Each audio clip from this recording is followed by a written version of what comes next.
एक संत भगवान एक जगह उपदेश कर रहे थे कि यदि भगवान का दृढ़ भरोसा है तो तुम भूखे नहीं रह सकते, तुम दुख में नहीं रह सकते, तुम्हें परमानंद की अनुभूति होगी। तो मलुकदास जी बहुत बड़े सिद्ध संत हुए, वो भी नई अवस्था के तो बैठे थे, तो उन्होंने कहा बिना किए भगवान दे देगा। तो उनका पक्का भरोसा रखो, बिना किए।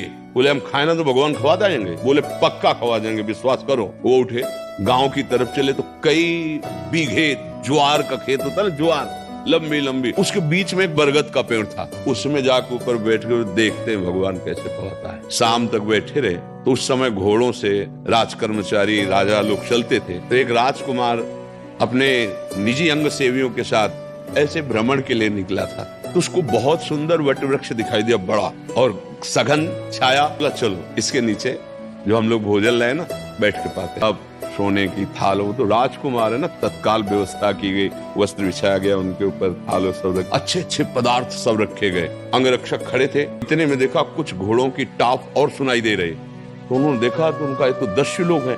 बोले राजकुमार से कहा भागना पड़ेगा क्योंकि दस्यु लोग आ रहे हैं, हत्या कर देंगे अगर पता चलेगा कि आप राजकुमार, इतने सैनिक हमारे साथ है नहीं। भोजन वहीं, थाल वहीं, भाग गए। और वो दस्यु ही थे।